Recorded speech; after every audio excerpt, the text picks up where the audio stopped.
Welcome everyone. So, um, yeah, let's get started. Let's start with a little bit of meditation to focus our minds.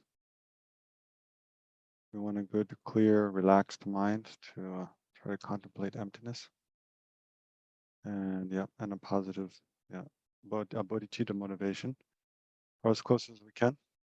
So, mm, first, just do some placement meditation, focusing on your mind or your breath. Trying to focus your attention and let go of any distracting thoughts.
And then imagine yourself surrounded by all sentient beings. So beginning with your father on your right, and all your male family and friends to your right and behind you.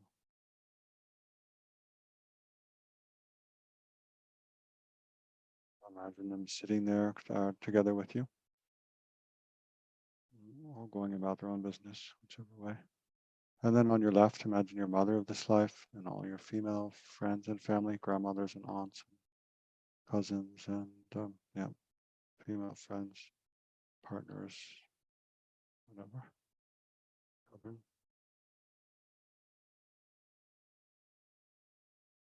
Remember how you're interconnected with them. And then imagine seated directly in front of you, facing towards you, slightly lower at a couple meters distant. Those whom you're most prone to become angry with, irritated with, so whom you find antagonistic.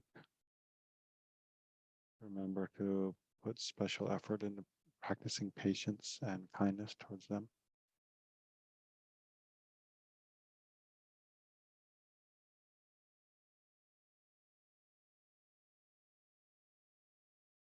And then imagine all the other sentient beings, of all the six realms in samsara, all in human form in around you, as vast as space. How to generate passion, wishing for them all to be free from suffering, and loving kindness, wishing for them all to have well-being and happiness.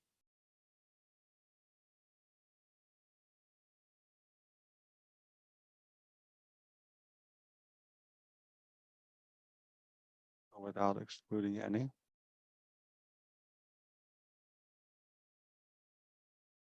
And then try to connect that all back to what we're doing in this session.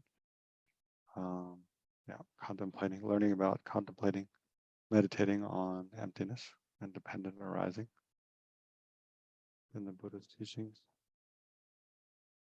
So one way to think is that because all suffering and samsara arises from the ignorance grasping at oneself and all phenomena as inherently existent or existing from their own side, then the wisdom realizing emptiness is the direct antidote to that.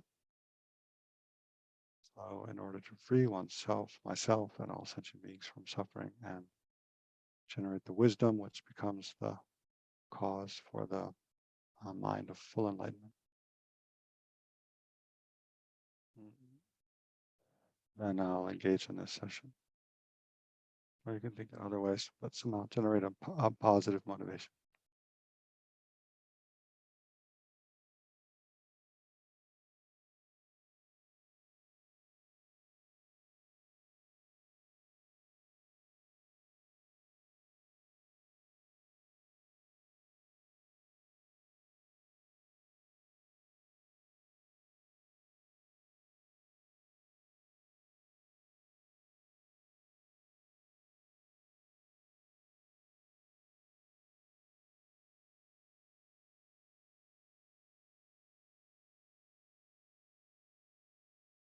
And then if you like, you can visualize in the space before you an object of refuge, either the Buddha, Dharma, and Sangha, or representations of the Buddha, usually Shakyamuni Buddha or your own teacher.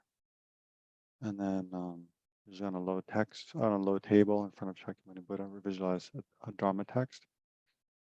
And especially in this situation, meditating on emptiness, it's good to visualize like the perfection of wisdom sutras.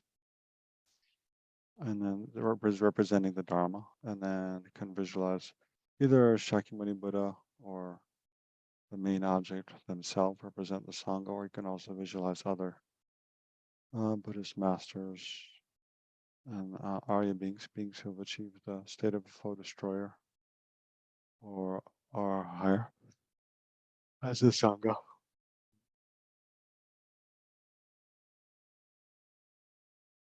Or just think that they're there in front of you, or any other object of refuge of your choice.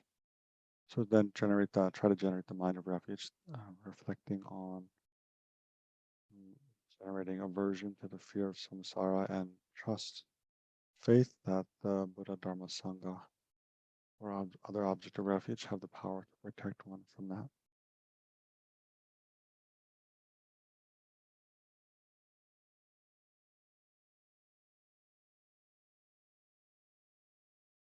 And I can recite one of the refuge prayers. I go for refuge to the Guru. I go for refuge to the Buddha. I go for refuge to the Dharma. I go for refuge to the Sangha. I go for refuge to the Guru. I go for refuge to the Buddha. I go for refuge to the Dharma. I go for refuge to the Sangha. I go for refuge to the Guru. I go for refuge to the Buddha. I go for refuge to the Dharma. I go for refuge to the Sangha.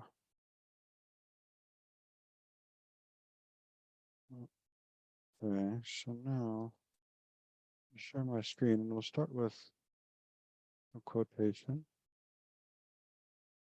So this is some of the other verses that His Holiness the Dalai Lama cites almost every time he teaches, and especially almost every time he discusses dependent arising or emptiness. Yeah, so I'll send out a document. I don't think I have yet, but maybe after this. There's these verses that His Holiness, mostly verses His Holiness has given out, like even in a printout, and repeatedly asked those who, you know, are his students to contemplate every day. So I'm trying to go through all those verses in the course of the 6 sessions in this module. So these are two which we went through last week as well. Yeah. So, but because they they relate to both meditating on the selflessness of person and the selflessness of phenomena. So last week the session was on the selflessness of person, and this week is on the selflessness of phenomena. So I'll go through these. Yeah, just explain this verse briefly again, and then I'm going to, as a review, I'm going to ask you guys questions. Some questions about what we've been studying so far, just to try to help prompt your memory and also check if you're understanding the kind of the main point from each session. So, okay, so first here, what is dependently arisen? So this is by Nagarjuna from the Fundamental Wisdom of the Middle Way. He says, whatever is dependently arisen. So dependently arisen, remember there's, arising or existing or coming into existence on independence on causes and conditions, as is the case with all impermanent phenomena, and then dependence upon parts as is the case with every phenomena is composed of parts, and then independence upon mental imputation. So every phenomena also arises in dependence upon concepts, upon the basis of a group of parts, a collection of parts. We impute this or that, this object, a table, or father, or friend, or some object we impute, and independence upon that, things exist. So whatever is dependently arisen, that is explained to be emptiness. So here it's more like that is explained to be empty of inherent existence, or empty of existing from its own side, because it depends upon other things. So that is explained to be empty. I didn't explain these verses before. Now I just remember. I thought they were different. Okay. That being a dependent designation. So that in the third line, it refers to emptiness. So in the third line, that it means that emptiness itself is also a dependent designation, is also a dependently arising phenomena. And the fact that emptiness also is dependent arising, is itself the middle way. That being a dependent designation is itself the middle way. So the middle way, right, is the kind of the middle path between, imagine walking down a path, and on one side, I don't know, there's like a pit of fire. On the other side, there's like, uh, well, maybe it's better. Imagine on one side, there's like a swamp, mud that you could get stuck in. On the other side, it's a cliff, and it drops away into, a bottomless chasm, right? So the bottomless chasm is like nihilism, nothingness. So in the middle way, it's the way between the extreme of thinking that nothing exists at all, which you can see how, like, from some of the questions from the audience, past sessions, I've seen how, we're prone to fall into when we think things are empty, things are, they don't exist at all from their own side. We tend to jump to the conclusion that means nothing exists, which is one extreme. And then the other extreme is what we ordinarily fall into. So in my analogy, it's like the swamp, thinking that things, exist from their own side without depending upon anything else whatsoever. So thinking that things have independent existence versus dependent existence. So so here it says, whatever is dependently arisen. So like I said before, whatever exists in dependence upon other things that are not it, whether those are other causes and conditions that arose before it, or whether those are its own parts that are constituents of it, or whether that's a mind which imputes that thing. So things, whatever is dependently arisen, that is explained to be empty of inherent existence. So then one might think, well, okay, empty, everything's empty, then nothing exists. So then to hold us back from that extreme of nihilism is the third line, saying that emptiness itself is not non-existent. It also is a dependent arising. So then it says that, meaning emptiness, that being a dependent designation. So the fact that emptiness is not nothingness, it's also dependent arising, then that protects us from the extreme of nihilism. So the first two lines, whatever is dependently arisen, that is explained to be emptiness. So that refutes the extreme of permanence, is the grasping at things as being existing independently or inherently or from their own side.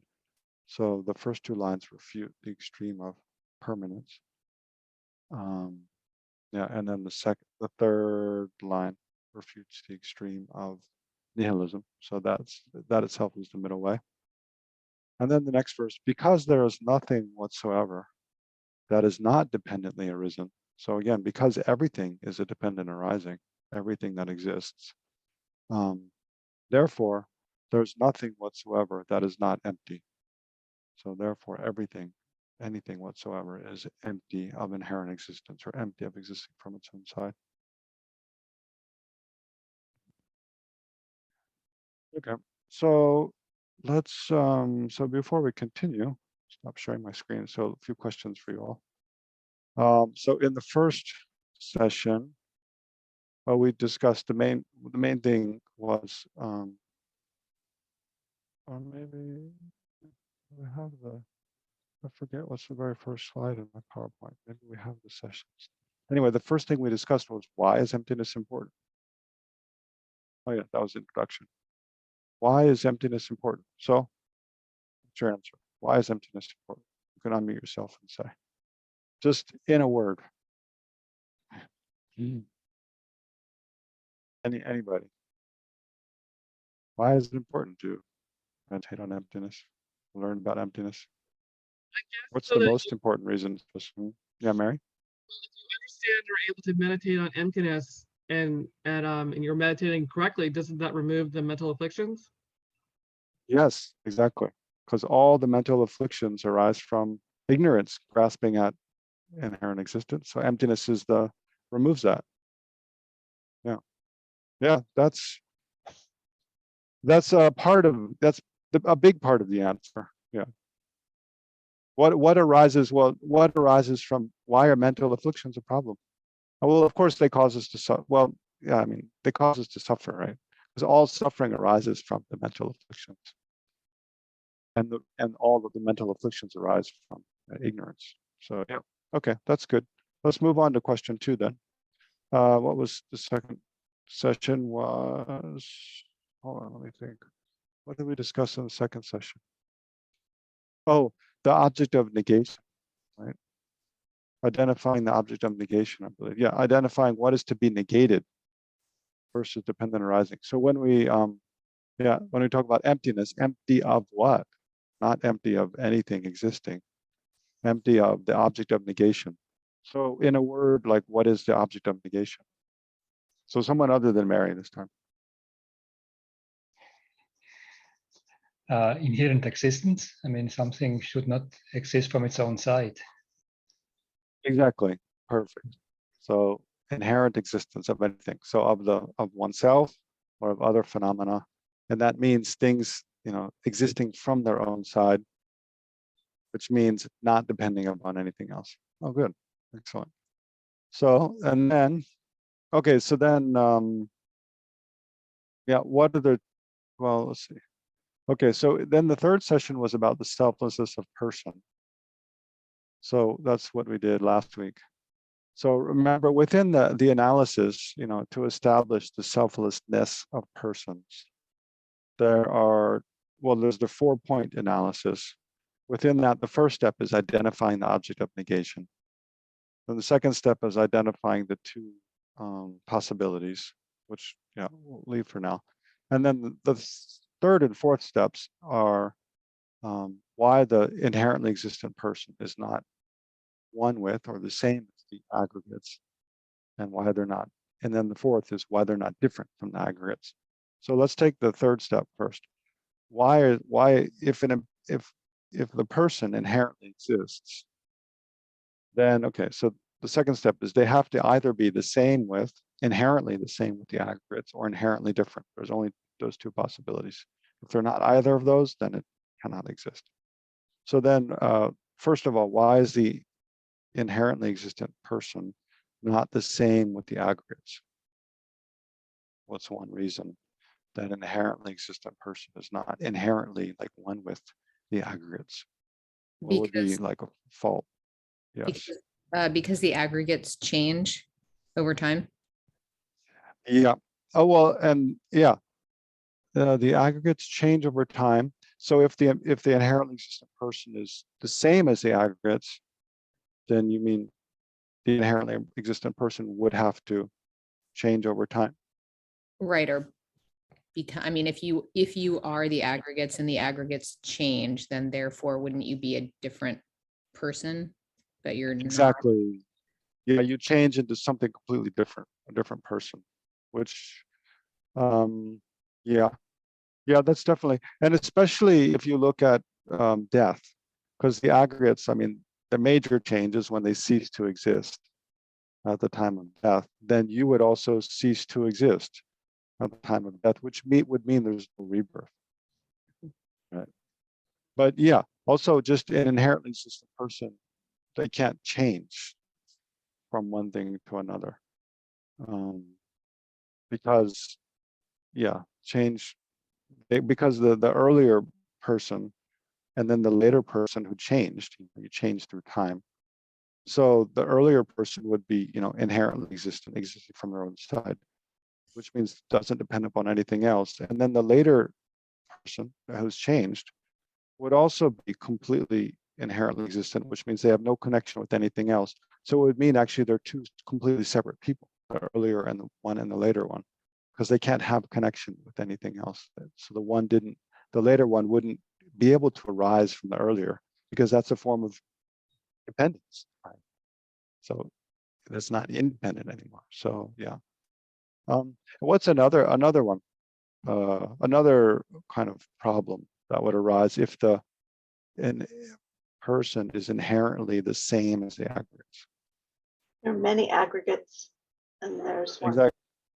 Yeah, because the aggregates are many. It's many things, and the person is just one thing. So if they're exactly the same thing, then either the person would have to be many, like the aggregates are, or the aggregates would just have to be one, singular, like the person is.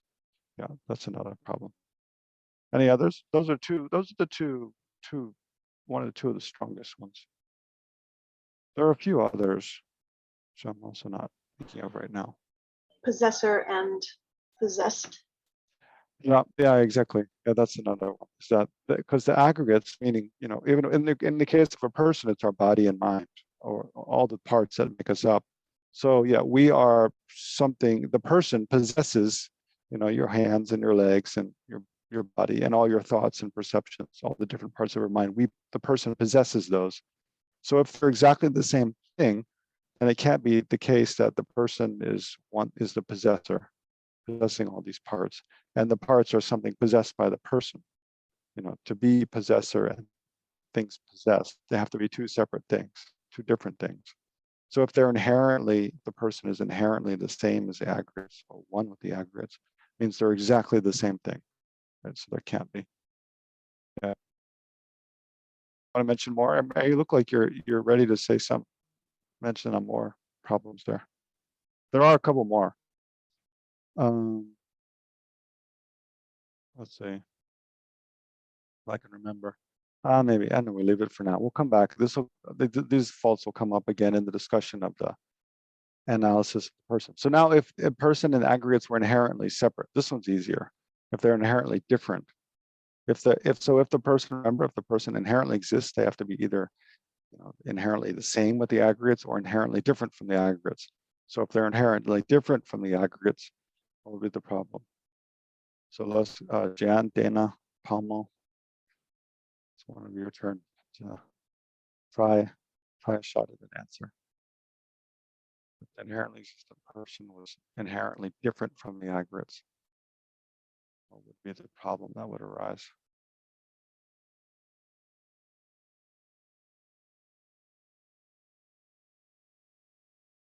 Remember? Well, if you're one person, you can't be the same and different at the same time. Right. You can't, yeah. Well, one is, you can't be the same. So you mean like the same as the aggregates and different, or what do you mean? Well, you're a single person. You're Oh. one person. So if you're different from the aggregates, then that wouldn't be, one thing can't be two different things. Okay, but here when we say the person being different from the aggregates, it wouldn't mean the person is multiple people, two different things. We just mean they would be something completely separate. Like you are one person, but you're different from me, for example. Mhm. So it can be both, generally something can be both one and different from something else. Right? That's not a problem. But here, maybe just to give you a hint, like because I'm one person, I'm different from you. And and we can exist separately, quite separately. I mean, we are dependent arisings, but like if I go in, I'm in Italy and you're in North Carolina, I think, or you're in the United States. So we don't have to be in the same place at the same time. We can exist quite separate places at separate times. That's no problem. But if we were inherently, well, let's say,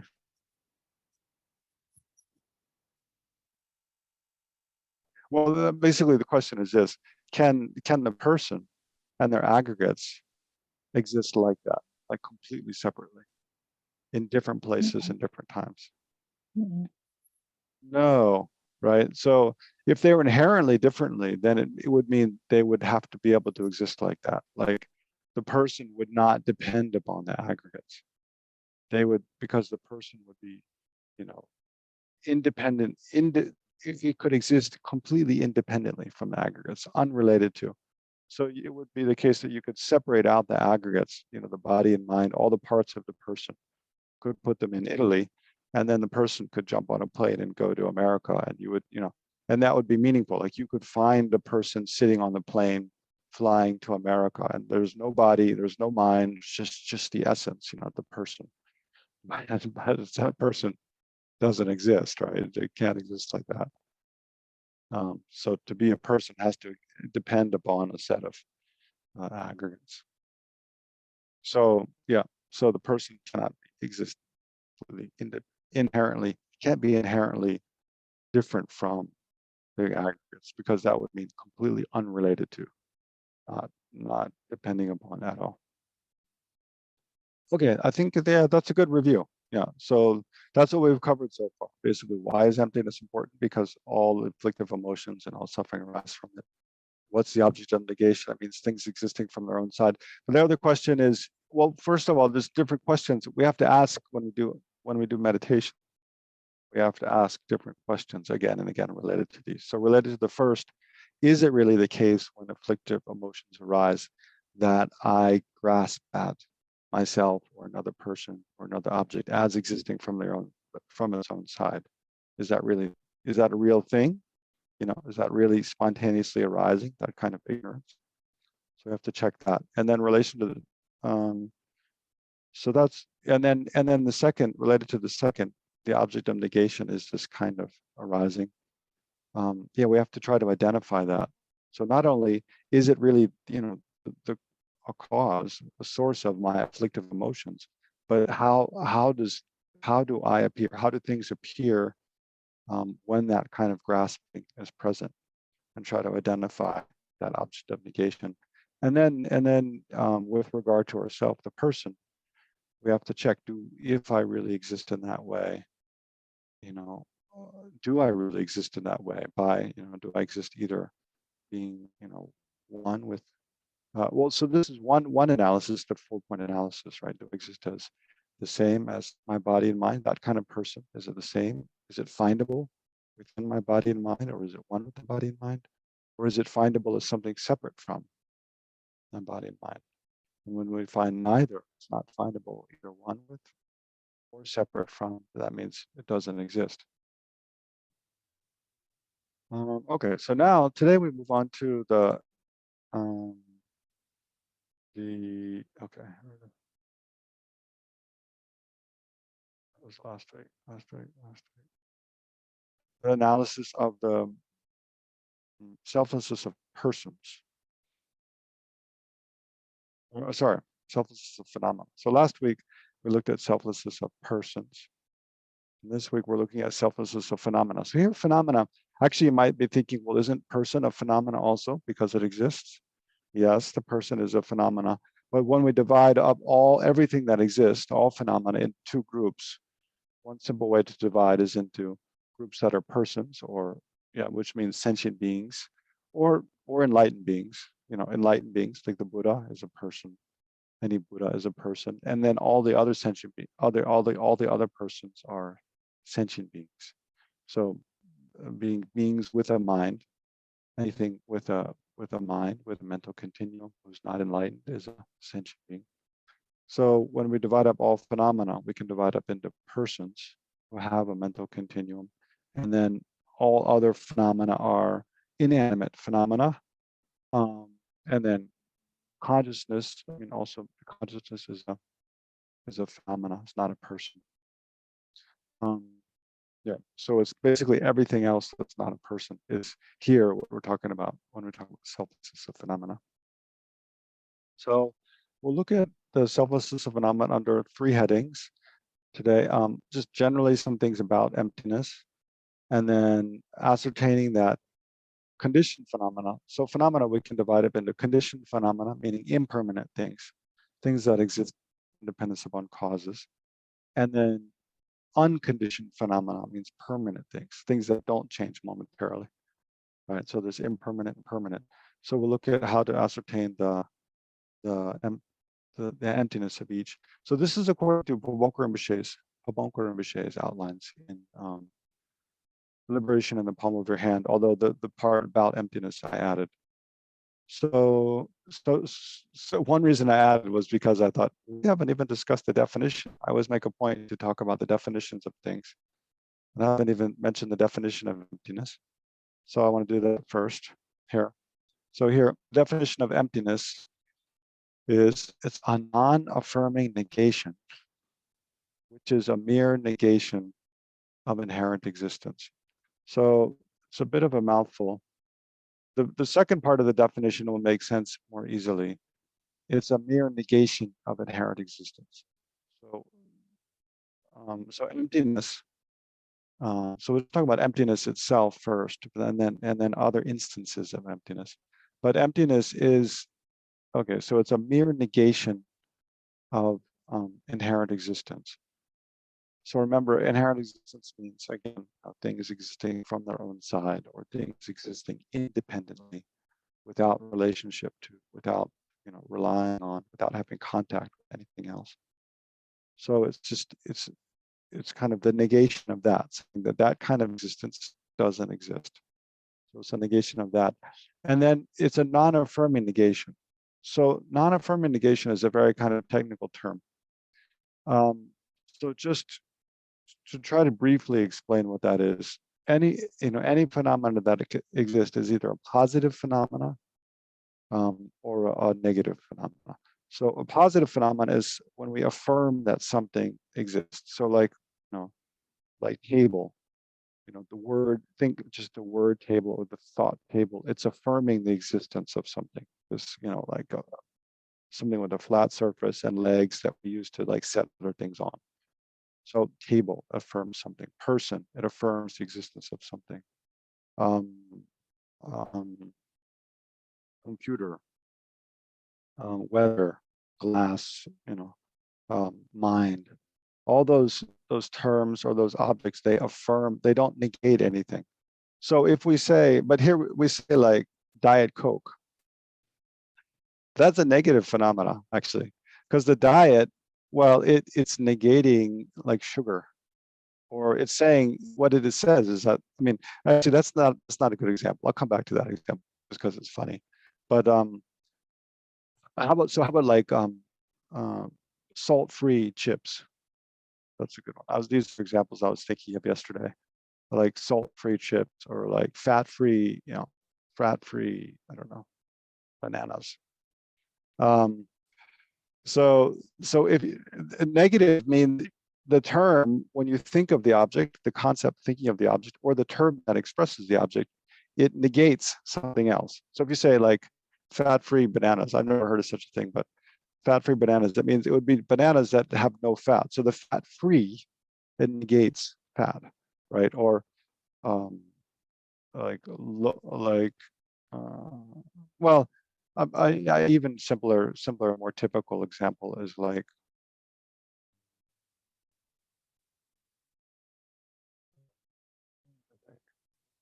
well, not pot. This is a really boring typical example. Use pot, like vase, like think of a vase. So not vase. So I can say, again, this book, I'll use a different prop today. This book is not vase. It's not a vase, right? So book is a positive phenomena but not vase. This is a not vase, right? This is not something which is a vase. So therefore it's something that is not a vase. So to describe it that way, this is not vase. It's true. And that's a negative way of describing it, right? As opposed to saying what it is, it's a book. We say basically what it isn't. It's a not vase, but it is that, So so any positive phenomenon is something that when you express it or describe it, you negate something else. So emptiness is a negative phenomena, right? It's a phenomena which is expressed or described by negating something else, right? Emptiness, empty means not something, a lack of something else. And then within negative phenomena, there's two types. There's affirming negative phenomena which affirm the existence of something else. So like, that's why I was thinking of Diet Coke or like sugarless Coke. Because it is a negative phenomenon, saying it's Coke, but it's free of, you're negating that it has sugar. Or negating that it has things that are going to, make you fatter, Diet Coke, or kind of ruin your diet, ruin your, I don't know, increase your weight or something like that. So like sugar. So Diet Coke, it's negating that it has sugar, but it's implying, because Coke is sweet, right, that it has some other sweetener, some artificial sweetener, right? So that's like an affirming negation. One thing is negated, but something else is implicitly implied. The existence of some positive phenomena, like sugar, is implied to exist. Whereas, like the expression, money doesn't grow on trees. I like that one a lot. Money doesn't grow on trees. So that's directly what's being explicitly negated is that money, just falls from trees like leaves or fruit or whatever. But what's being asserted is that, to earn money, you have to put in effort. It just doesn't come about by itself. You have to make effort. So yeah. Anyway, there's a lot of expressions we use like that. So that's an example of an affirming negation. But emptiness is a non-affirming negation, which means you negate something and you don't assert the existence of anything else. It's just a mere negation. So a simple example of that is like to say,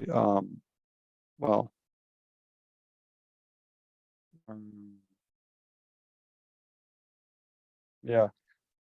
Well, like let's take the example of uncompounded space, like the mere lack of obstruction. Right? That's the definition of uncompounded space, which means, yeah, this is a space that's completely devoid of any obstructive physical, force. So like a void. So the definition of uncompounded space is the mere lack of obstruction. That's also, is of negating obstruction, anything that obstructs movement. And it's not affirming anything else, it's just a mere lack of something.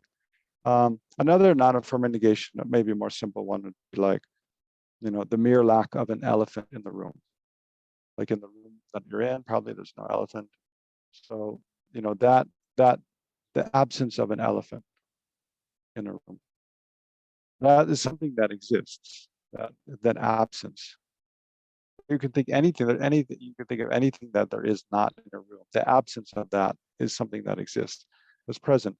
But just, that the mere absence of that thing is a non-affirming negation. So emptiness is like that. It's a non-affirming negation. It's a negation of what? Inherent existence, or things existing from its own side. And that's all. It's just that negation of that. Right. So that's what it means in the definition when it says a non-affirming negation, which is a mere negation, or a mere absence, you could also say, of inherent existence. Right. But the way that the definition is formulated in Tibetan is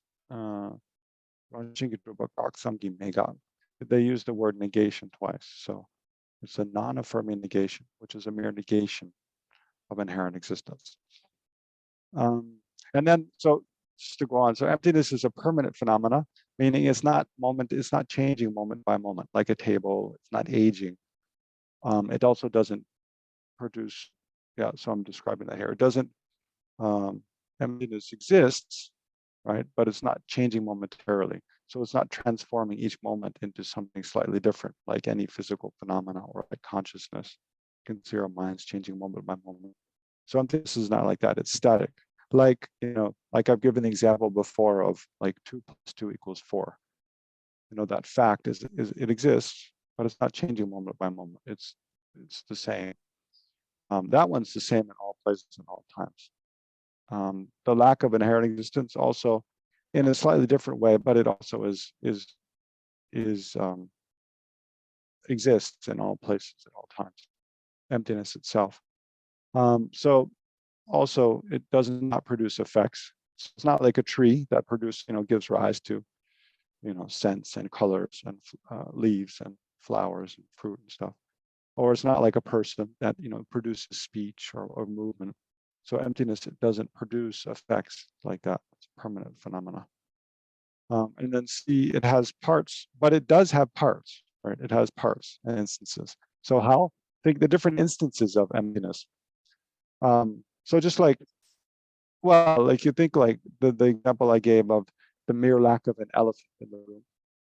That also has instances, right? There's the mere lack of it, because there's the mere lack of an elephant in the bedroom, the mere lack of an elephant in the living room, the mere lack of an elephant in the kitchen, the mere lack of an elephant in the bathroom. All those are different instances of the mere lack of an elephant.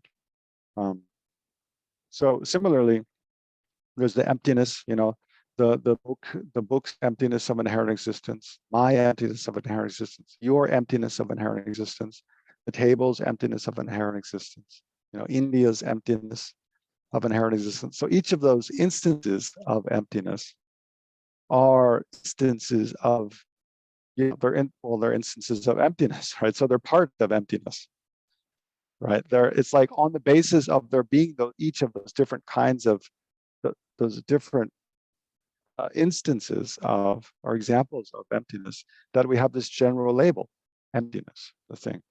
But emptiness itself, it doesn't, without each of those instances, it wouldn't exist, right? Or without any of those instances, it wouldn't exist, right? So in that sense, it also has parts. It's composed of parts. And on that group of parts, label emptiness. And then thereby the fourth, and D, so it is a dependent arising. Emptiness also is a dependent arising. So the main way is because it depends upon its part, and then also it depends upon mental imputation, and depends on that collection of parts we label emptiness. I mean, if that seems like a weird concept, how can emptiness depend upon these different instances? Think of it in relation to something more simple, like Coke, the beverage. While we're talking about Coke, we use that a lot today. So Coke is also, it depends where, can you find like Coke? The Coke, the Coke exists, it's a drink that, it's this black sugary liquid that, people drink when they want to feel, I don't know, some fizz in their mouth or something. Or, when they're celebrating someone's birthday, or I don't know, anyway, different occasions. That is massively marketed and produced all over the world. Many people around the world are convinced to believe they'll be happy if they drink this kind of dark, fizzy, sweet liquid. So, but where is like Coke, a Coke? If you go looking for, you can't find, you can't zoom in and say, oh, this is Coke. I mean, this is the Coke that all the cans of Coke are instances of, right? Every can of Coke, the liquid in that is Coke. Right? So that Coke, that every instance, every different can, every bottle, every mouthful of Coke is that. You try to find that one. You can't find anything. When you go looking, all you find is different instances. Well, there's this bottle of Coke, and this bottle of Coke, and this bottle, this can of Coke, and this da da da da da. Those are all instances of Coke, right? But the Coke, that those are all instances of the generality Coke. It exists, but it's not findable when you look for it.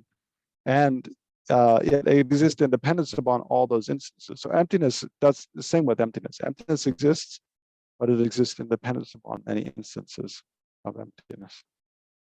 Okay, anyway. That's something about emptiness. So just try to keep those feathers in your hat. So now we go on to what? I forgot my outlines. More about emptiness. So any instance of emptiness depends upon the object that is its characteristic, that it is a characteristic of. So we're up here.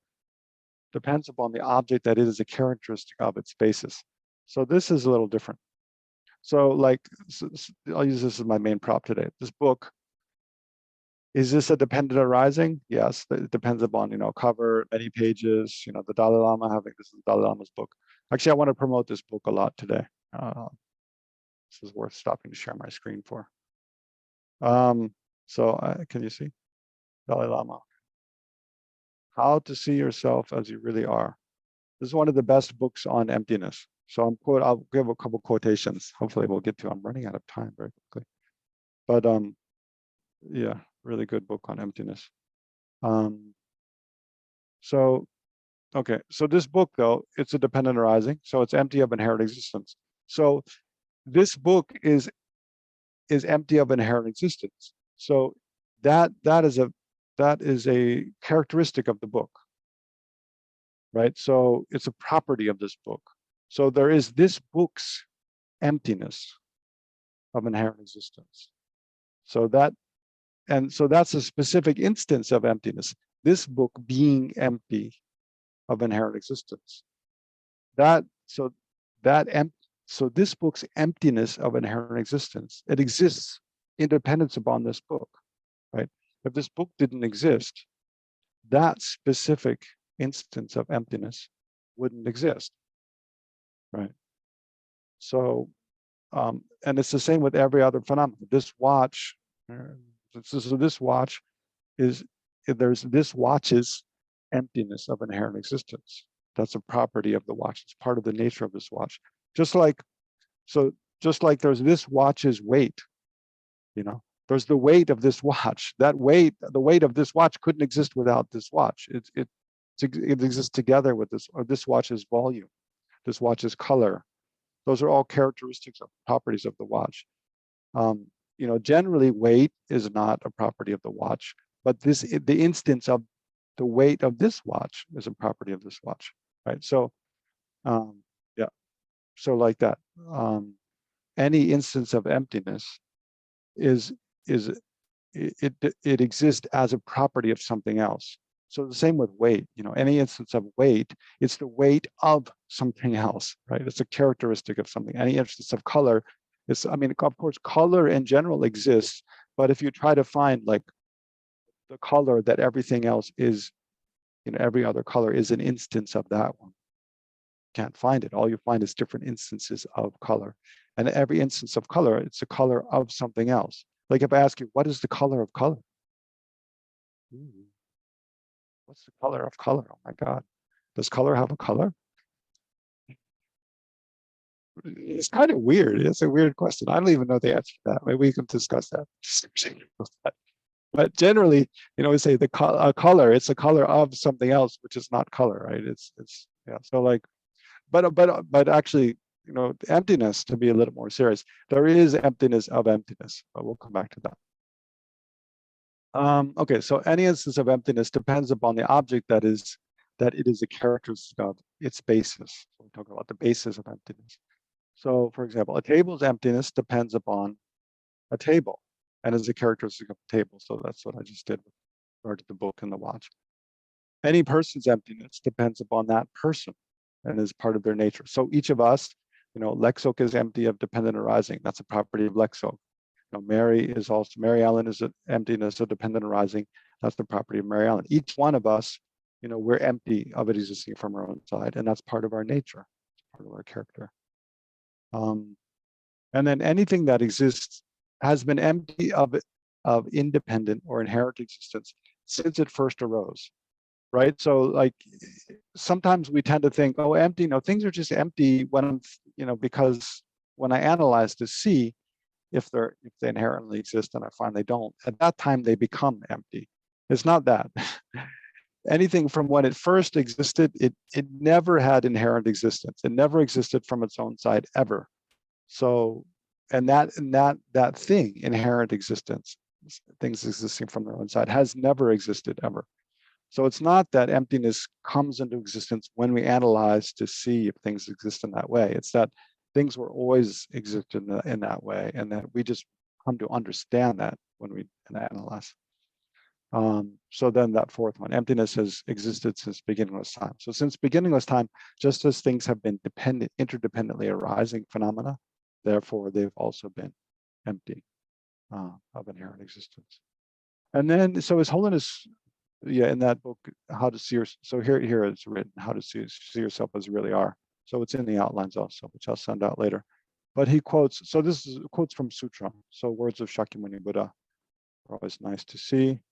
Says, first one, they're both similar. Emptiness does not make phenomena empty. Right? Phenomena themselves are empty of inherent existence. So this is the Buddha said.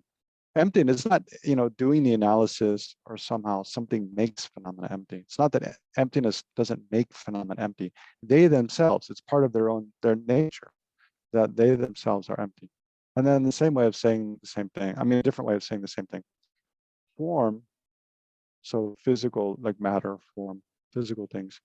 Form is not made empty by emptiness. Form itself is emptiness. So that's a little bit misleading, that last part, but means form itself is empty of inherent existence. That's all.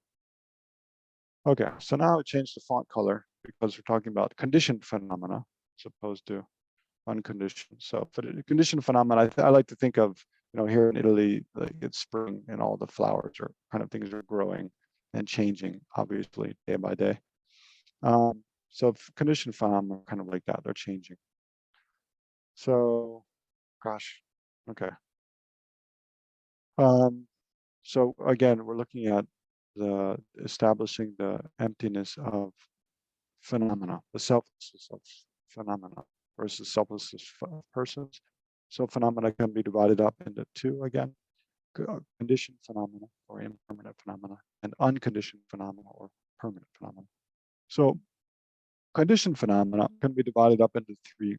There's physical things, matter, and then consciousness, and the non-associated compositional factors, which is everything else, which is both impermanent and not a physical thing or not consciousness, like persons, like us, persons. We are we something physical? No.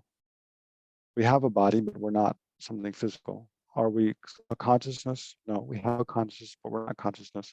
So we're like a collection of both physical things and consciousness, different kinds of consciousness. We exist, independence upon that. So we're a non-associated compositional factor. I'll give some other examples later. So how do we, first ascertaining that physical things are not inherently existent. So again, this is Pabonka Rinpoche's outline. So let's look at some different physical things. All phenomena are imputed upon their subtle basis of imputation. So that's the main thing. So this is our main reason, because all phenomena, so including all physical things, are imputed upon the basis of imputation. So let's take some examples to analyze. I know you're wondering why that funny letter A is there in the middle, but we'll come to that.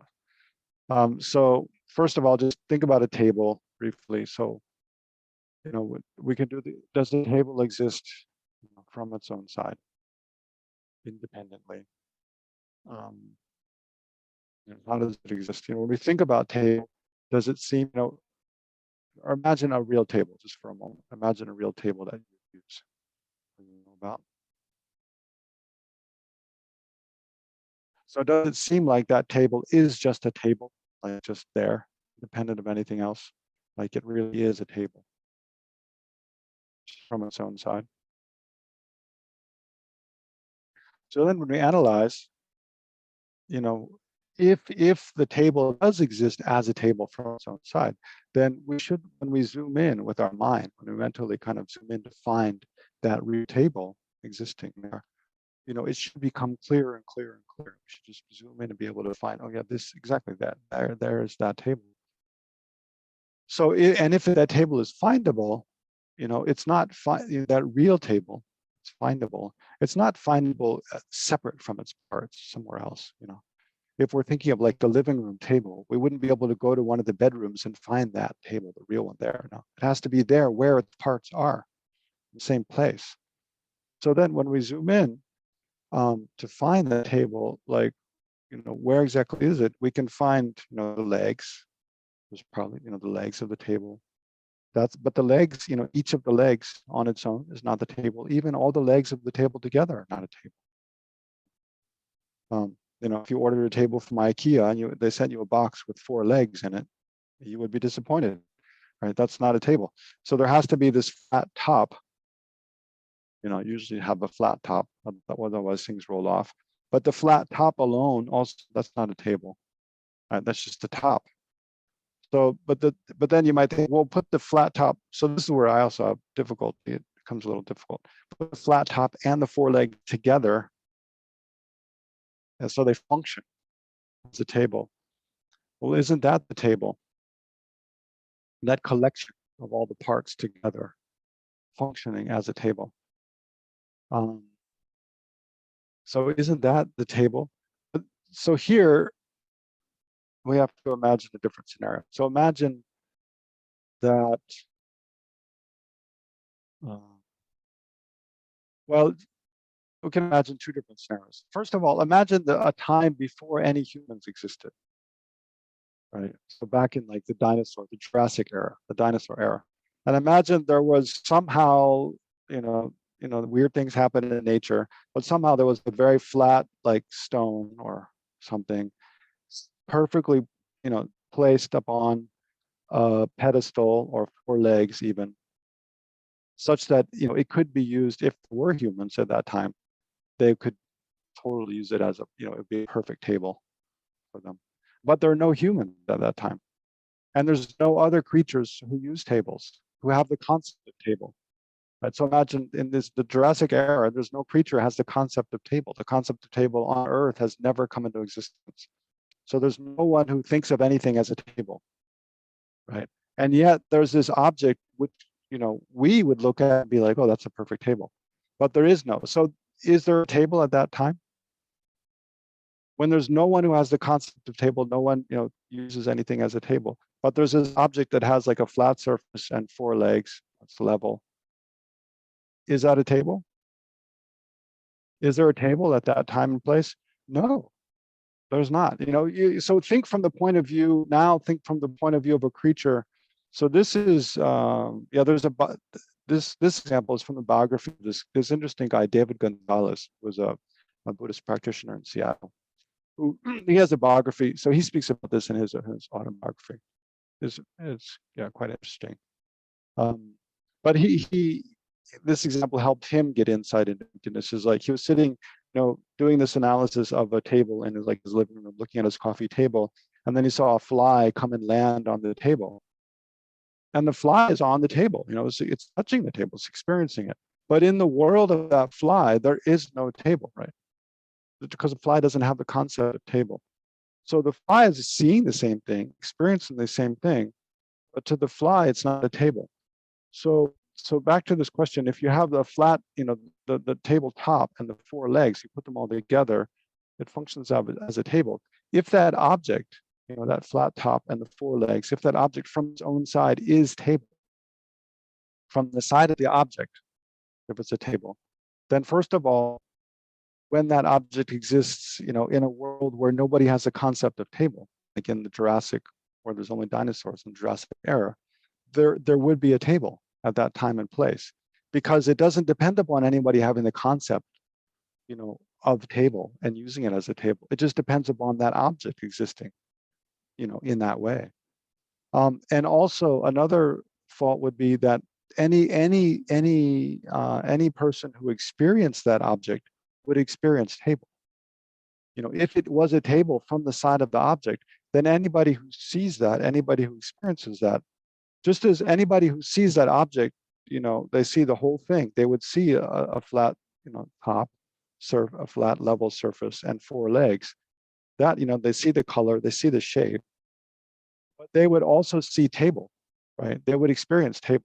But the fly that comes and lands on the coffee table, they don't experience table at all. So what that helps us see is that, that thing appearing as a table, it actually comes from our mind. We project table onto the object. And then it appears back to us as if we didn't project table, table onto the object. That table exists from the side of the object. That's a completely false appearance, right? So again, there is an object that's suitable to label table. That's the basis of invitation. So we can't just, I can't just take this and label, oh, table. People would think you're crazy. That's a book. No, it's not a table. Because table has meaning. That term has meaning. So you can only use that label in relation to objects which fulfill that meaning, right? So that's why we use definitions to describe the meaning of different terms. So, but so there has to be a suitable basis of imputation, and then we impute, table on that, and thereby something exists as a table. So another way to think of it is, well, I'll do this. So let's look at other examples. Like look at a house. We'll do this example in relation to house. So think of a house. What is a house, right? It's something, that's like a dwelling place. It has to have at least, some walls, at least 3 probably. It's just 2 walls, probably not enough. At least 3, 4 walls, a roof. It protects you from, the elements. It gives you some privacy. You can keep your things safe, your stuff safely there. So what is a house? So now think of a house under construction, right? If you see any neighborhood or you're hiring someone to build a house, and so they start with just a flat piece of ground, then they pour a slab, foundation. They put the foundation, then they pour the slab, then they start building the walls. So at the time they put just the foundation, is that a house? Clearly not. At the time they pour like the concrete slab, there's just a flat, slab of concrete on the ground. Is that a house? No. The time they put up just one wall on one side, the first wall, is that a house? No. They put up the second wall, there's just 2 walls, right? Is that a house? No. They put up just the third wall, but it's just this time it's just a frame. No siding, no plaster, no roof. Is that a house? No. The wind just blows right through. People can see right through that. It's not a house. They put up like the 4th wall, but there's just the what do you say? The frame, the wooden frame. It's like we build houses in the U.S. Is that a house? No. Okay, then put a roof on it. But there's still no siding and no plaster, so you can just see right through. It's just a frame with a roof. Is that a house? Well, that's like a kid's playhouse, kind of.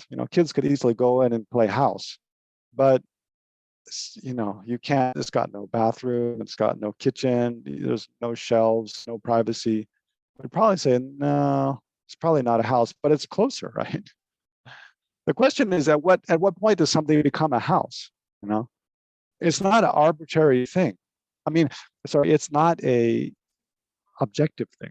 But it's very arbitrary, according to your sense of what house is. So then imagine, once we put up all the siding, so the wind can't go through, people can't see through. At that point, even before there's, shelves, flooring, wiring, plumbing. At that point, is it a house? I don't know. I tend to say yes, but you could argue no. I don't know. That point is probably, I would say, it's probably a house. But the thing is, like, it really comes from, the side of one's mind, what one thinks.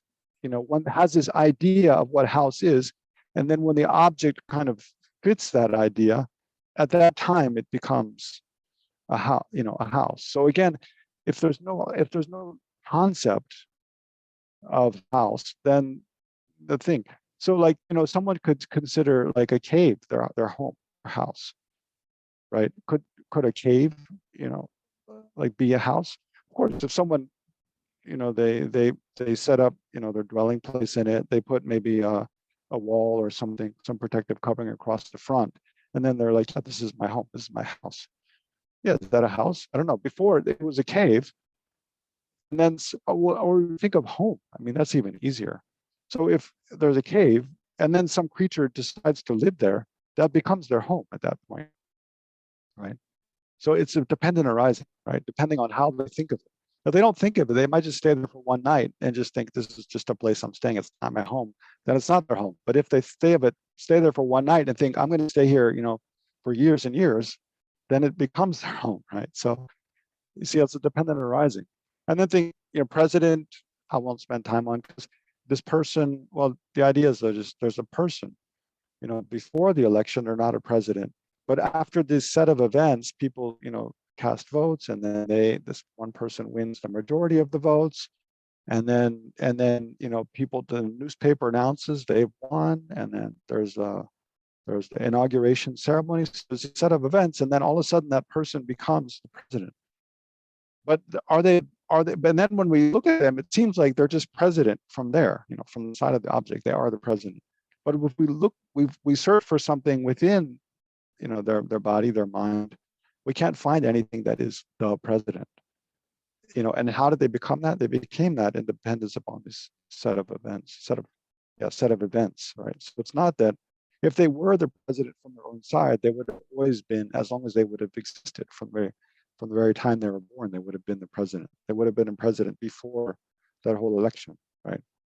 So it's a dependent arising. And then this is my favorite example. So here, the letter of the alphabet. So this Lama Zopa Rinpoche uses a lot. And, we could spend a whole session just on this example, any of these examples really. But so here, what is this letter? This is the first letter of the word "and." So it's the letter A, right? Of course, it's a very strange letter A. But the question is, okay, does the letter A exist from its own side? Inherently. So, ordinarily, say we look at, like in here, in the word alphabet, like ordinarily we look at that symbol, the first letter there, just think, oh yeah, that's an A. Does the A exist from the side of the object, from its own side? Ordinarily when we look at it, yeah, we look at the page and it seems like, yeah, okay, there's the letter A, it's on the page. The A is there on the screen or on the page. But then we have to analyze, like, where is the A actually? So let's look at this one here. I made it different colors for a different reason. So like this one line here, clearly that one line is not the letter A.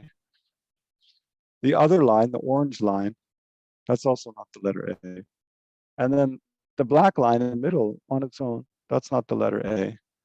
But then you might think, well, but those three lines together, placed together in that way and on a page and being part of, conjoined with other letters, then that becomes, that becomes the letter A.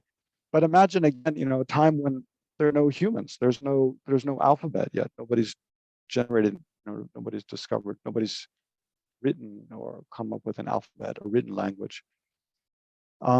There could be this exact same shape, right?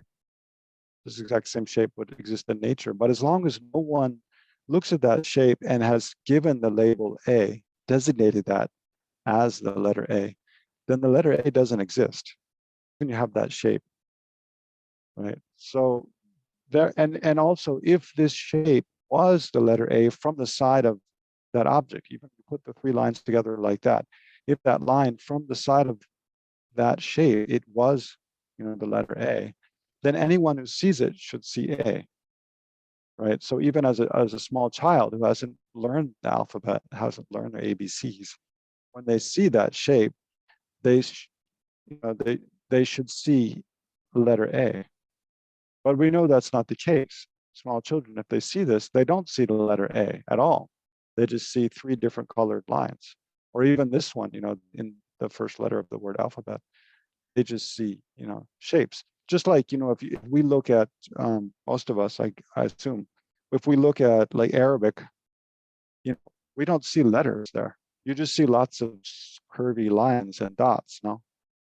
So, but a person who knows Arabic, the way they see it, the way it appears to them, is completely different, right? They look at it and they'll see, just say one word written in Arabic, they'll just see that word composed of those letters. It's just, and it appears to be there from the own side. So that appearance of things, letter A to exist there on the page from its own side, or for a person who knows Arabic, when they look at Arabic script and it seems like the letters are just there, that is a projection of our ignorance, grasping at inherent existence. So, yeah, so any physical object, we can do this kind of analysis. And so here I want to just read this. This is a quotation by His Holiness from that book, How to See Yourself as You Really Are. And he just kind of goes through this analysis. So says, a table depends for its existence on its parts.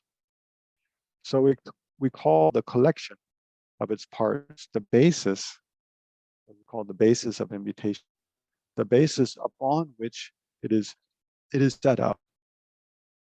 When we search analytically to try to find this table that appears to our minds as if it exists independently, we must look for it within this basis, right? Separately, somewhere else, we won't find it. Within that basis, the legs, the top, so forth.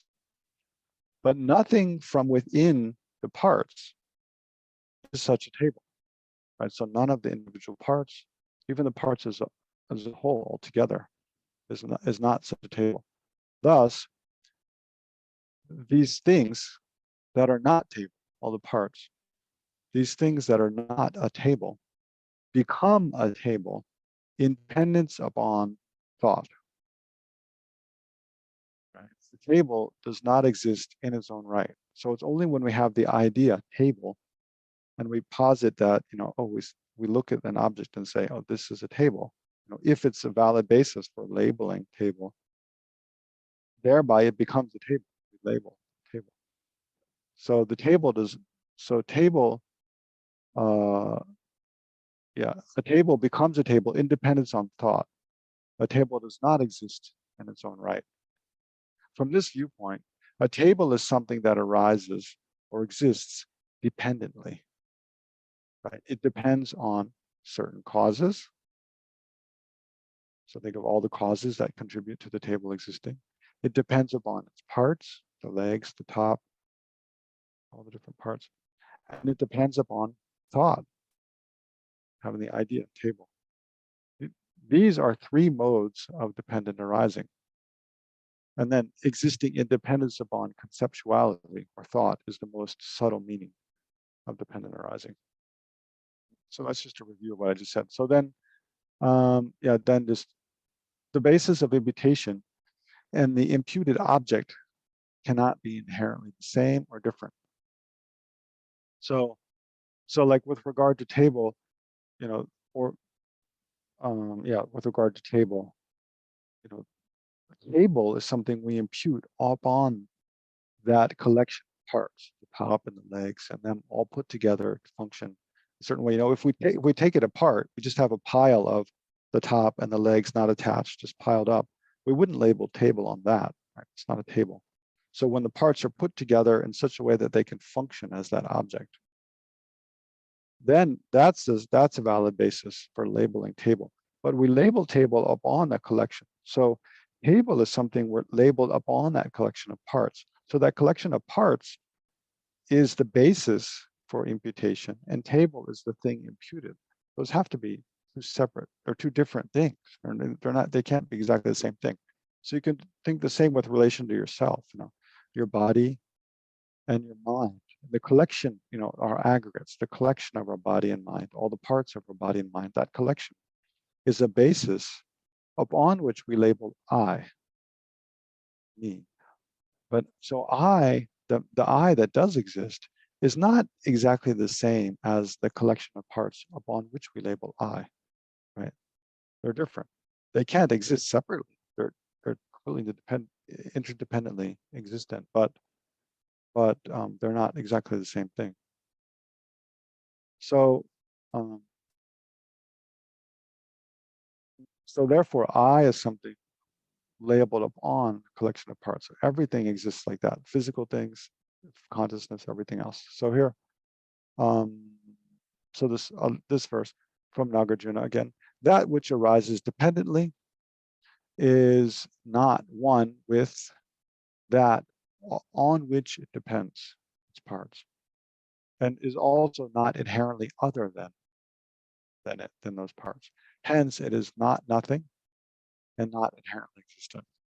Right. So in short, yeah, when everything exists is composed of parts and is conceptually imputed upon those parts. So the thing imputed upon a collection of parts and the collection of parts are two different things. But the thing imputed upon the parts that exist in independence upon the parts and independence upon imputing, independence upon imputing table, something becomes a table. Independence upon imputing house or home, something becomes a house, something becomes a home. Independence upon imputing president, we impute president upon a person, thereby they become president. Independence upon imputing, the letter A, the letter B, C, or then that shape becomes that letter. It's not that the shape, the shape from its own side is not the letter. We impute that, right? And thereby it forms a function of acting as that letter. And that's how it exists. So the letter is imputed upon the shape. So everything, physical things, they exist in that way. Thereby, they don't exist from the side of the object. And then finally, just to review the 4-point analysis, as we would do in relation to physical things. We had, again, identified the object of negation. Think how when we thought of table, it seems to be a table from its own side. Then ascertain the two possibilities. If it is a table from its own side, then it must be findable. It either is one with, it's the same as that collection of parts, or something inherently different from. It's inherently same with, or inherently one with, or inherently different. There's only those two. If it inherently exists, if it exists from its own side, there's only those two possibilities. And then is it established that the object is not inherently the same as its basis of invitation? So that's what we spend most of our time on analyzing is the table inherently the same as its parts? No, because if it was, then there could be those parts, and nobody with concept of table, and it would be a table, or any creature would experience that as a table. And so forth and so on. And then is it inherently different from its parts? No, because you could take all the parts away and still find something that is the table. That's not possible also. Or, in the third line here, establish that it is not inherently the same as its basis of invitation. We can also use the reasonings like we use for person. Because the table parts, the parts are many. So if the table is the same as that, then it means the table is also many. It's not one singular thing. Yeah, and then it would also mean the parts are not something possessed by the table, right? The table is not a possessor of its parts. There would also be that fault. Yeah, this one I'll skip over. I'll just leave here. You can read later, but we're running out of time. So we want to look at just consciousness. Wow, we're really running out of time. Wish we had more time. Yeah, I want to leave some time for discussion and some time for meditation. So yeah, basically this is the same with consciousness. I won't read through all what I've written here. I'll just kind of summarize. With work, so consciousness, because I've mentioned already before, consciousness, how is it made up of parts? Because it doesn't have physical parts. So in space, it's not spatially separatable parts. Consciousness has parts in time, right? Because consciousness itself in general, or any instance of conscious experience, it has duration through time. So we can divide it up into moments in time.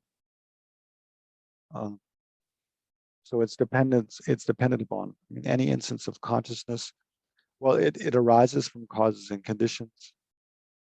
In that way, it's dependent arising upon the different causes and conditions that gave rise to that consciousness, previous moment of consciousness, and then coming into contact with an object, or thinking of something, or due to the force of karma, or emotionally reacting to something. So there are a set of different causes and conditions come together and produce, an instance of consciousness or mind awareness. And then it has duration and time. So then it exists in dependence upon those parts, moments in time. And then, we we impute, okay, the consciousness experiencing hot, consciousness experiencing cold, remembering my mother, remembering my house. Those are different instances of consciousness, feeling happy, feeling sad. So we impute, on a set of moments of experience through time, we impute like this kind of consciousness, that kind of consciousness, and thereby it exists independence upon imputation. And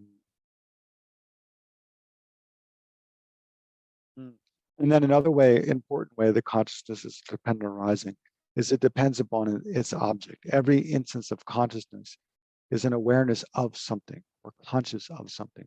We perceive something. So consciousness is always dependent upon the object of that consciousness. So in that way, they're also dependent arising.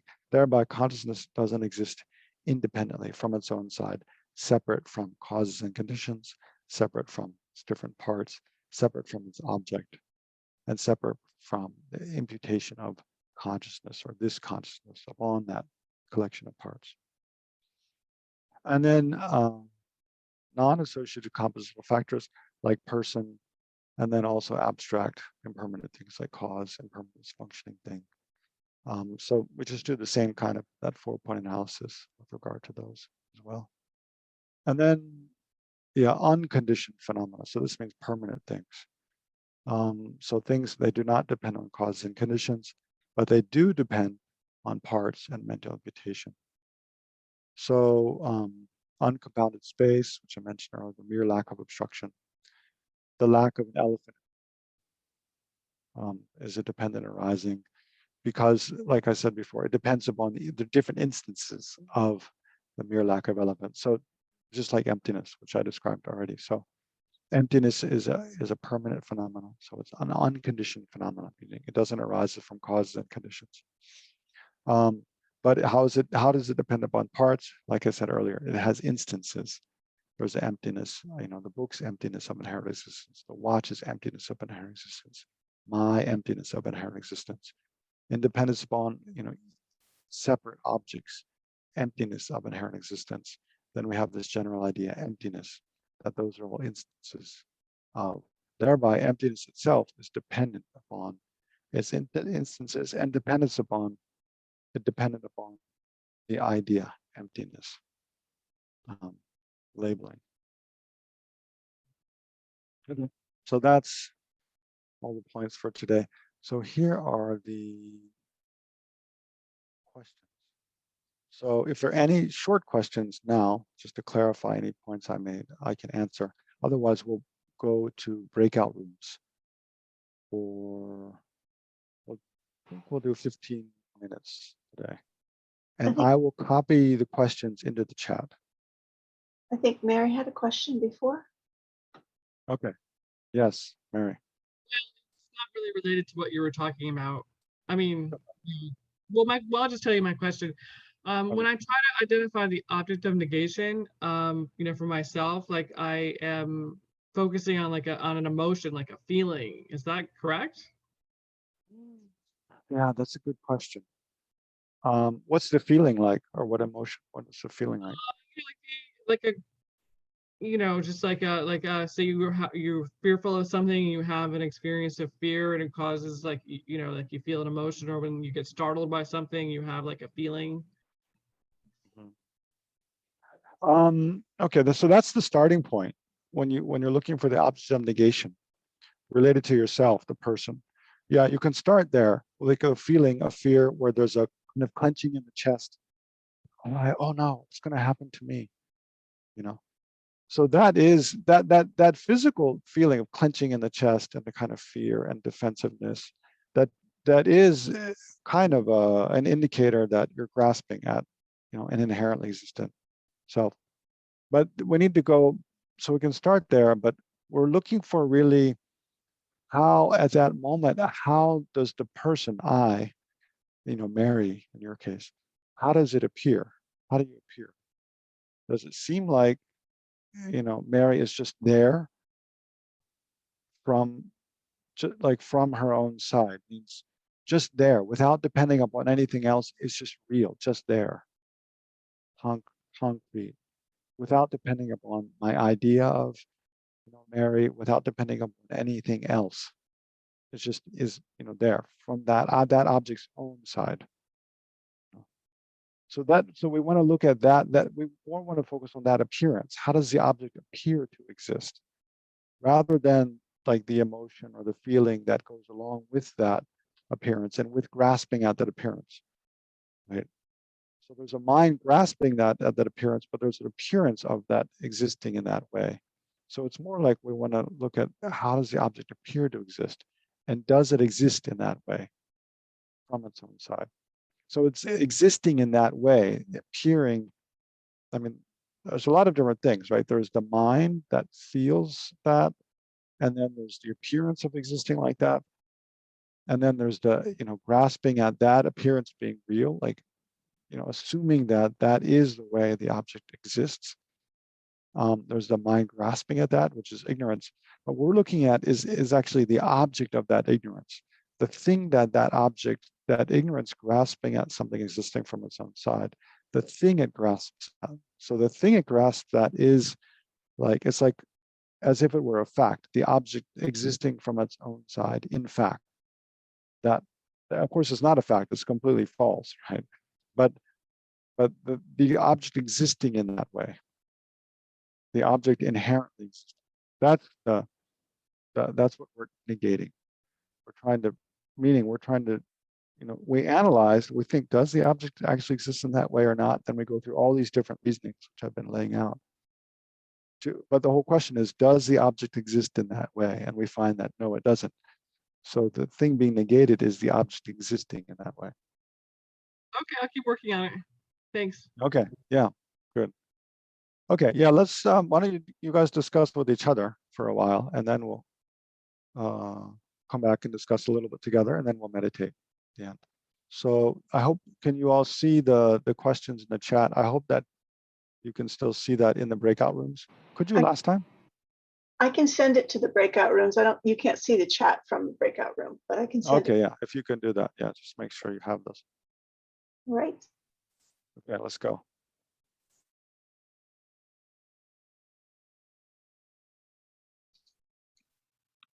Okay, welcome back, everyone. We have time for maybe just to discuss a couple questions. Then we'll do some meditation. Any questions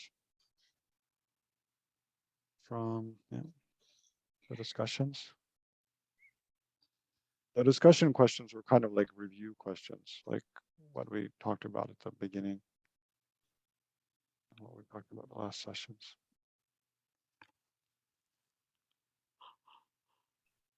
Okay, well, if there's no questions, then we can go ahead and just meditate. You got a whole 10 minutes left. Exactly. Yeah.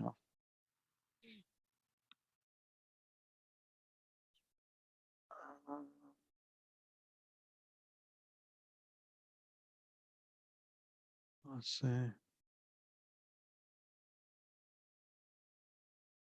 That in relation, I was in discussion in the breakout room with Venerable Pommel.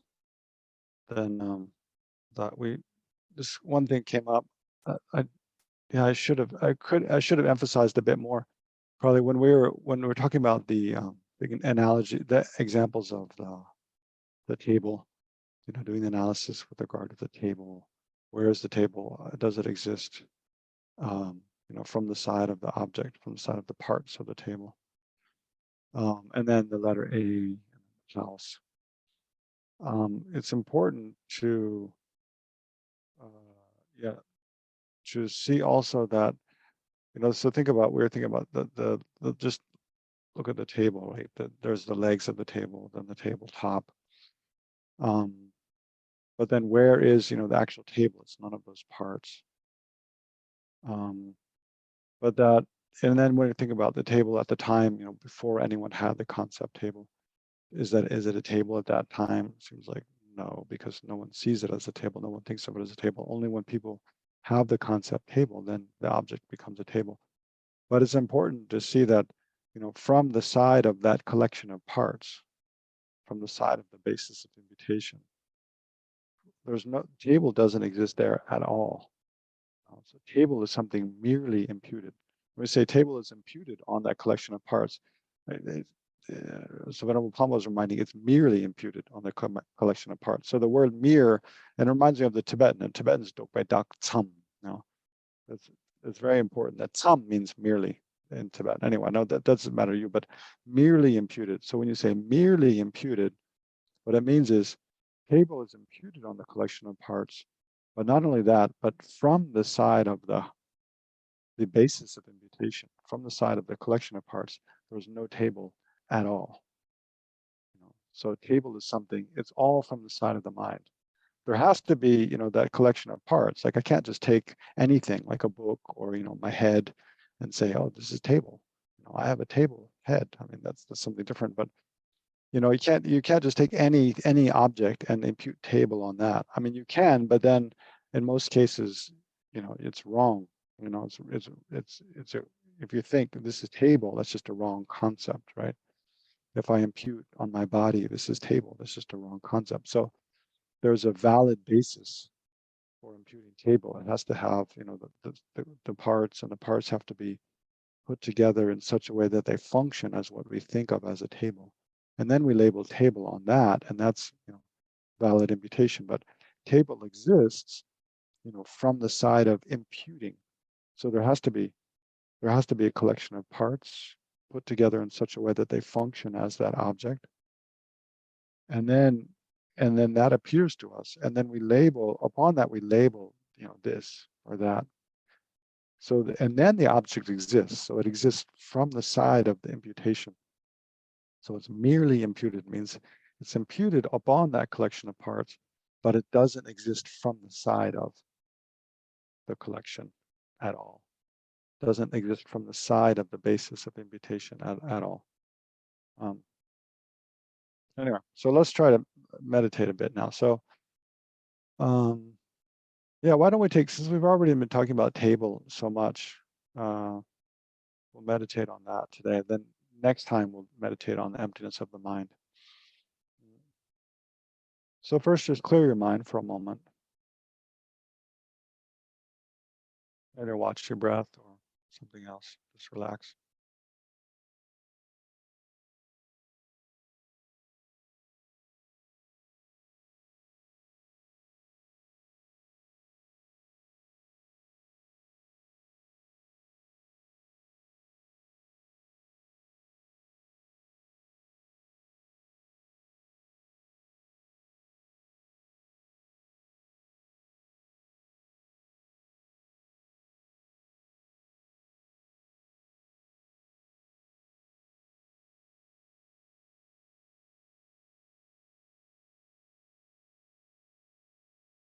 So then bring to mind an object. You can think of one of the objects I was already discussing, like table, or a house, or home, or letter. Or you can think of some other, object, or physical object. Yeah. I'll focus the analysis more on physical objects, but you can also think of your mind or yeah, something else, a permanent object. But just bring some object to mind and just kind of think of it gently in the way you ordinarily do, and see how does it appear? Does it appear to exist from its own side or not? How does it ordinarily appear?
So if the object exists in the way it appears from its own side, then it has to either be one with its parts, or inherently one with its parts, or inherently different from and separate from its parts.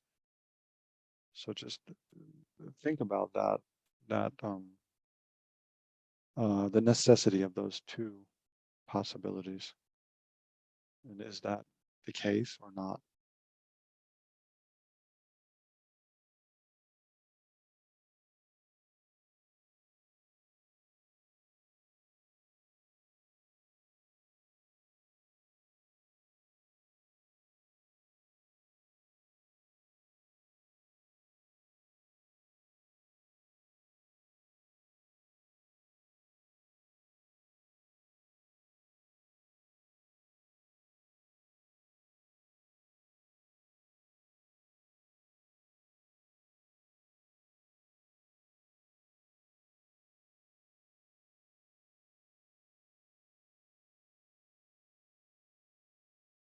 And then the object you're thinking of, so if it exists, from its own side, then if it was one with its parts, is it one with its parts? I guess it's the first question. Is the third step of this 4-point analysis. So is it inherently one with its parts?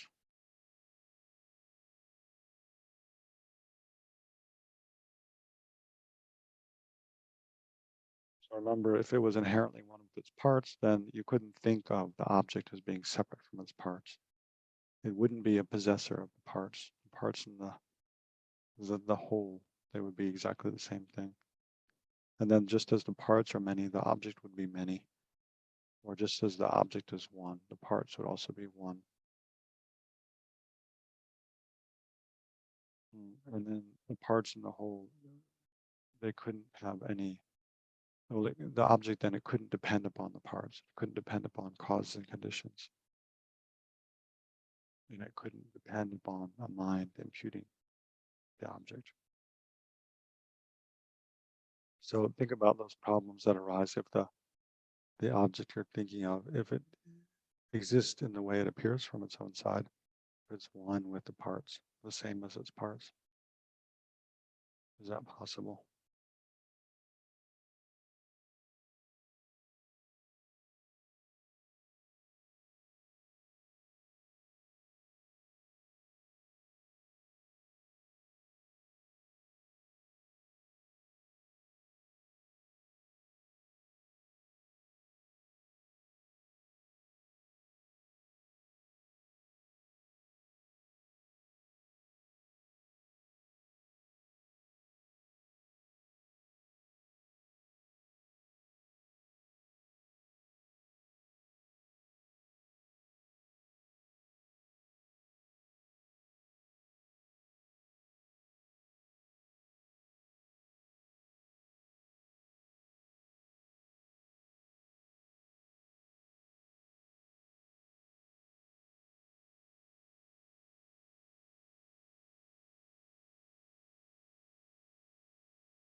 And then finally, could the object you're thinking of be inherently different from its parts?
Mm.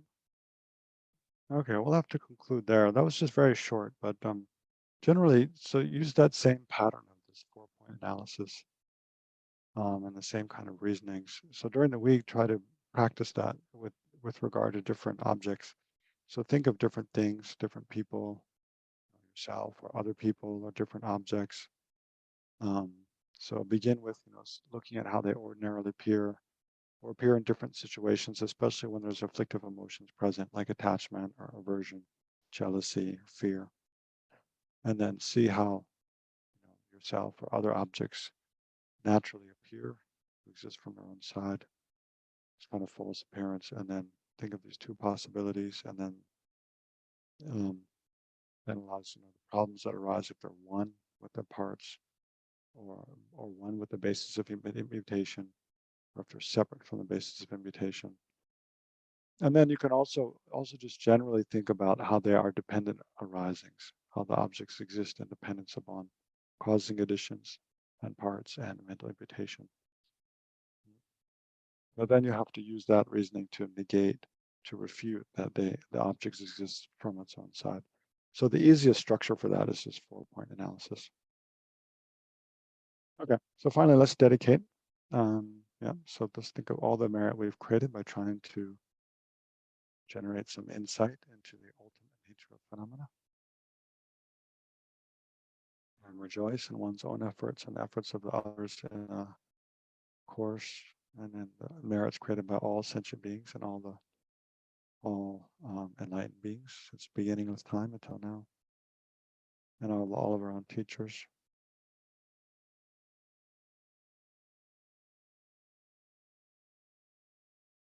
So all this merit gathered together, then we dedicate, in short, may all sentient beings be free from every form of suffering and the causes of suffering, and have every form of well-being and happiness, and especially all of the realizations, wisdom and compassion and so forth, up to full enlightenment. And may authentic, beneficial spiritual teachings and the Buddha Dharma as well spread, continue to exist and flourish.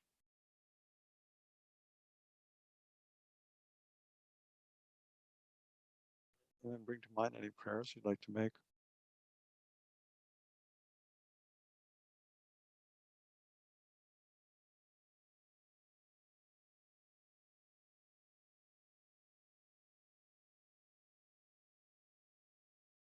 Okay, so may all of those, your own prayers, also be fulfilled in accordance with your aspirations. Okay, thank you all. Yeah, I'll send out again the outlines and the PowerPoint slides soon, or Mary Ellen will. Bye-bye. Have a good week. Thank you so much. Thank you. Thank you, Venerable Let's stop. Mary Ellen Pommel.